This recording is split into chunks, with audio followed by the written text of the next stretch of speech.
పశ్చిమ గోదావరి జిల్లా ఉండిలో టీడీపీలో పొలిటికల్ వార్ ముదురుతోంది. నియోజకవర్గంలో రాజు బ్రదర్స్ మధ్య వర్గ పోరు నడుస్తోంది. ఇటీవల ఉండి అభ్యర్థిగా రామరాజు పేరును ప్రకటించింది హైకమాండ్. మాజీ ఎమ్మెల్యే శివరామరాజు ఆఫీస్కి వెళ్లారు. సిట్టింగ్ ఎమ్మెల్యే రామరాజు ఎన్నికల్లో తనకు సహకరించాలి అని శివరామరాజుని కోరారు. శివరామరాజుని విజ్ఞప్తి చేశారు. అయితే మాజీ ఎమ్మెల్యే శివరామరాజు మాత్రం సహకరించడానికి తిరస్కరించారు. అంతేకాదు ఆ సమయంలో రామరాజు మీడియాతో మాట్లాడే ప్రయత్నం చేశారు. నా పర్మిషన్ లేకుండా నా ఆఫీస్ వద్ద ప్రెస్ మీట్ ఎందుకు పెడుతున్నావంటూ శివరామరాజు నిలదీశారు. ప్రెస్ మీట్ని అడ్డుకున్నారు. టికెట్ రాకపోవడంతో తీవ్ర నిరాశలో ఉన్నారు మాజీ ఎమ్మెల్యే శివరామరాజు నిజానికి గతంలో 2 సార్లు ఉండి నియోజకవర్గం నుంచి ఎమ్మెల్యేగా గెలిచారు. ఆ తర్వాత 2019 ఎన్నికల్లో శివరామరాజుని నర్సాపురం లోక్సభ స్థానం నుంచి పోటీ చేయించింది టీడీపీ అధిష్టానం. ఆ తర్వాత ఆయన రఘురామకృష్ణరాజు చేతిలో ఆయన ఓటమి పాలయ్యారు.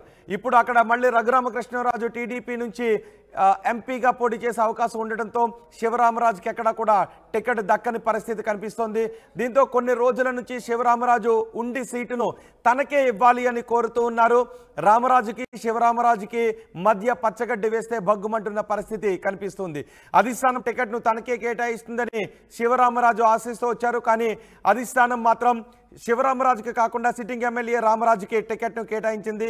దీంతో రామరాజు గెలుపుకు సహకరించడానికి శివరామరాజు నిరాకరిస్తూ వస్తున్నారు. ఈరోజు శివరామరాజు దగ్గరికి వెళ్లారు సహకారం అందించాలి అని. కానీ శివరామరాజు మాత్రం నిరాకరించారు. దీంతో ఇప్పుడు ఉండిలో ఏం జరగబోతోందనే చర్చ మొదలైంది. మా ప్రతినిధి ఒక్కసారి అక్కడ ఏం జరిగిందో చూద్దాం. శివరామరాజు దగ్గరికి రామరాజు వెళ్ళినప్పుడు అక్కడ ఏం జరిగిందో ఒకసారి చూద్దాం.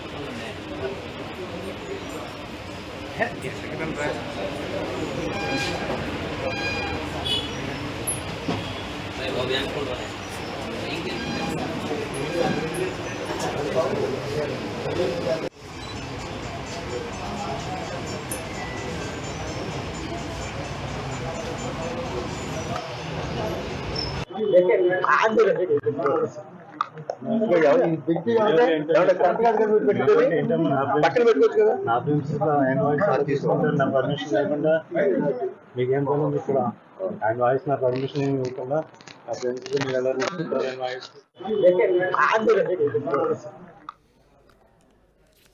శివరామరాజు దగ్గరికి రామరాజు వచ్చి సహకారం అందించాలి అని అడిగి అక్కడి నుంచి వెళ్తున్న సమయంలో మీడియాతో మాట్లాడే ప్రయత్నం చేశారు రామరాజు.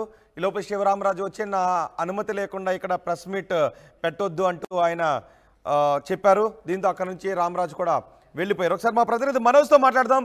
మనోజ్, ఉండిలో ఏం జరుగుతోంది? శివరామరాజు ఖచ్చితంగా రామరాజుకు సహకరించే అవకాశం లేదు అని ఆయన చెప్తున్నారు. సో ఇప్పుడు ఏం జరగబోతోంది ఉండి టీడీపీలో? ఉండి టీడీపీలోకి సంబంధించి ఇటు ఎమ్మెల్యే రామరాజు, మాజీ ఎమ్మెల్యే శివరామరాజు ఇద్దరి మధ్య కూడా పొలిటికల్ గ్యాప్ అనేది చాలా పెరుగుతుంది. వాస్తవానికి చూసుకుంటే ఈ ఎన్నికల్లో ఉండి నియోజకవర్గం నుంచి మాజీ ఎమ్మెల్యే శివరామరాజు పోటీ చేస్తారని చాలా వరకు కూడా ఊహాగానాలు వ్యక్తమయ్యాయి. అంతేకాకుండా ఆయన ఒక కార్యాలయం కూడా పెట్టారు, ఆ గ్రౌండ్ లెవెల్లో వర్క్ కూడా మొదలెట్టారు. ఈ నేపథ్యంలో గత 3 రోజుల క్రితం ప్రకటించిన అభ్యర్థుల జాబితాలో శివరామరాజు పేరు లేదు, సిట్టింగ్ ఎమ్మెల్యే రామరాజు పేరు ఉంది. దీంతో ఒక్కసారిగా కూడా మాజీ ఎమ్మెల్యే శివరామరాజు నిరాశ అంతా ఇంత కాదు, దాదాపుగా కూడా ఆయన అజ్ఞాతంలోకి వెళ్ళిన పరిస్థితి. అయితే మనం ఆర్టీవీ స్వయంగా ఆయన అడిగింది మీ భవిష్యత్తు కార్యాచరణ ఏంటంటే ఇండిపెండెంట్ గా వేసే ఆలోచనలో కూడా నేను ఉన్నానని శివరామరాజు చెప్పారు. అయితే ఈ రోజు ఏదైతే రామరాజుకు టికెట్ అనౌన్స్ అయిన తర్వాత అందరినీ కలుపుకుని వెళ్తున్నారు. రామరాజు నిన్న భీమవరంలో ఉండి నియోజకవర్గానికి సంబంధించి ఆత్మీయ సమ్మేళనాన్ని కూడా చేపట్టారు. ఇటు జనసేన టీడీపీ నాయకులను కూడా పిలిచి ఒక ప్రైవేట్ ఫంక్షన్ హాల్లో వారందరితో కూడా మాట్లాడారు. ముఖ్యంగా చూసుకుంటే ఉండి నియోజకవర్గానికి సంబంధించి ఈ రామరాజు ఈ రోజు మాజీ ఎమ్మెల్యే ఎవరైతే ఉన్నారో శివరామరాజు వద్ద కూడా వచ్చారు.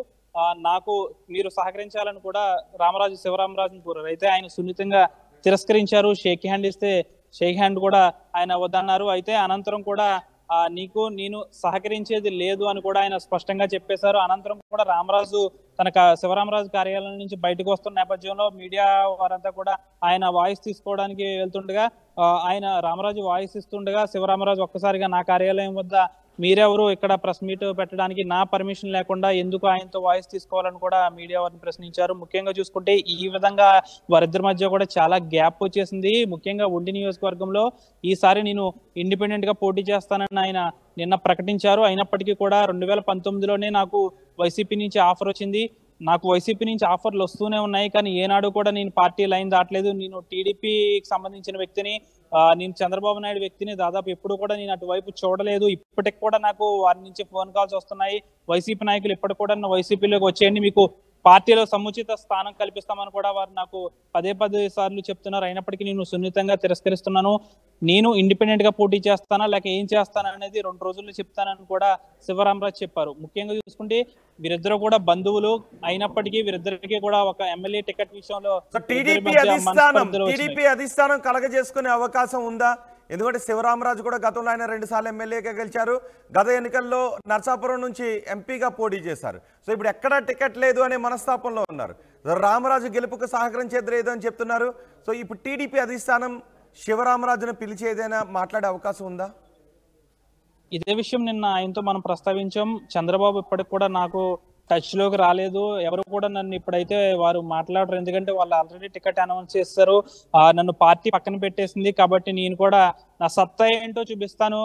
దాదాపుగా కూడా ఉండి నియోజకవర్గంలో నేను అభ్యర్థిగా నిలిచి తీరుతాను. పార్టీ నుంచి ఎటువంటి నాకు ఫోన్ కాల్స్ రాలేదు, ఎవరు కూడా నన్ను సంప్రదించలేదు.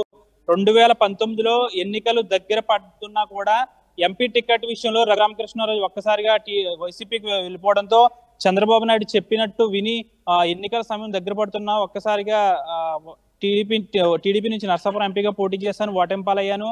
దాదాపు ఆర్థికంగా చాలా నలిగిపోయాను. నా సిట్టింగ్ స్థానం ఉండి నాకు ఇవ్వాలని చాలా సార్లు ఏమంటుంది? అసలు నియోజకవర్గంలో టీడీపీ కేడర్ ఏమంటుంది? నియోజకవర్గంలో టీడీపీ క్యాడర్ కూడా 2గా విడిపోయింది. ఇటు టీడీపీకి సంబంధించి రామరాజు వర్గం ఒకవైపు, శివరామరాజు వర్గం మరొక వైపు. ఇద్దరికి కూడా వర్గాలు అయితే ఉన్నాయి. దాదాపుగా కూడా ఈ ప్రస్తుతానికైతే శివరామరాజు ఉన్న కార్యాలయానికి నియోజకవర్గంలో ఉన్న టీడీపీ నాయకులు అందరూ వస్తున్నారు. ఆయనతో విడివిడిగా మాట్లాడుతున్నారు. మీరు పోటీలో ఉండి తీరాల్సిందే అని కూడా అక్కడ కార్యకర్తలు శివరామరాజును కోరుతున్నారు. అయితే కార్యకర్తల ఇష్టం మేరకు ఒక 2 రోజులు నేను భవిష్యత్ కార్యాచరణ కూడా ప్రకటిస్తానంటున్నారు. అయితే టీడీపీలో ఒక వర్గం అయితే ఇది ఉండి అనేది టీడీపీకి కంచుకోట, కాబట్టి వీరిద్దరూ ఇద్దరు కూడా ఒక ఒపీనియన్కి రావాలి. కాబట్టి ఈ ఉండి నియోజకవర్గాన్ని ఇద్దరు కూడా సమన్యాయంగా చేసుకోవాలి. కాబట్టి టికెట్ ఎవరికి ఇచ్చినా కానీ ఉండి నియోజకవర్గం టీడీపీ కంచుకోవడం, కాబట్టి ఇక్కడ ఎమ్మెల్యే అభ్యర్థి టీడీపీ నుంచే రావాలి. వీరిద్దరూ కూడా ఒకసారి కలిసి కూర్చుని మాట్లాడుకోవాలని టీడీపీలో మరొక వర్గం చెప్తుంది. అయితే కలిసి కూర్చుని మాట్లాడే రోజులు అయిపోయాయి, ఇక మాట్లాడుకోవడాలు లేవు. నేను ఎమ్మెల్యే అభ్యర్థిగా బరిలోకి దిగుతున్నానంటూ కూడా శివరామరాజు ఒక హింట్ ఇచ్చేశారు. ఆ కార్యాచరణ కూడా ఒక 2-3 రోజుల్లో ప్రకటించే అవకాశం ఉంది. రైట్ మనోజ్, పశ్చిమ గోదావరి జిల్లా ఉండి టీడీపీలో పొలిటికల్ వార్ నడుస్తోంది. నియోజకవర్గంలో రాజు బ్రదర్స్ మధ్య వర్గపోరు ముదురుతోంది. ఇటీవల ఉండి అభ్యర్థిగా రామరాజు పేరును ప్రకటించారు చంద్రబాబు నాయుడు. మాజీ ఎమ్మెల్యే శివరామరాజు ఆఫీస్కు వెళ్లారు రామరాజు. ఆయనకు సహకారం అందించాలి, ఎన్నికల్లో గెలవడానికి సహకారం అందించాలి అంటూ అడిగారు. కానీ శివరామరాజు మాత్రం నిరాకరించారు. ఎన్నికల్లో తనకు సహకారం అందించాలని కోరిన శివరామరాజు తిరస్కరించారు. మీడియాతో మాట్లాడే ప్రయత్నం చేశారు ఆ సమయంలో రామరాజు. అయితే అక్కడ ప్రెస్ మీట్ పెట్టొద్దు అని చెప్పడంతో అక్కడ నుంచి రామరాజు వెళ్ళిపోయారు. ఈ నేపథ్యంలో శివరామరాజు భవిష్యత్ కార్యాచరణ ఏంటి అన్న దానిపై పెద్ద ఎత్తున చర్చ జరుగుతుంది. శివరామరాజు పార్టీ మారుతారా లేదంటే ఇండిపెండెంట్గా పోటీ చేస్తారా అనే చర్చ జరుగుతుంది. 2 రోజుల్లో కార్యకర్తలతో మాట్లాడిన తర్వాత నా భవిష్యత్ కార్యాచరణ ఏంటో చెబుతాను అని శివరామరాజు అన్నట్టుగా తెలుస్తుంది. చూద్దాం మరి శివరామరాజు ఏ నిర్ణయం తీసుకుంటారో. ఒకవేళ అధిష్టానం ఏదైనా మాట్లాడి శివరామరాజును బుజ్జగించే ప్రయత్నం చేస్తుందా లేదంటే శివరామరాజు రెబల్గానే అక్కడి నుంచి బరిలోకి దిగుతారా?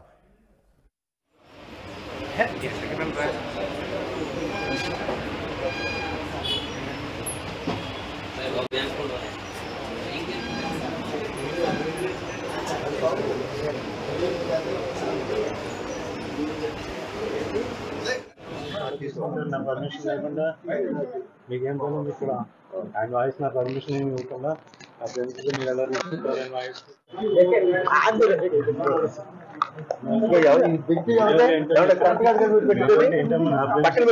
నా ప్రిన్సిపల్ ఆయన వాయిస్ తీసుకుంటారు. నా పర్మిషన్ లేకుండా మీకేం పని ఉంది ఇక్కడ? ఆయన వాయిస్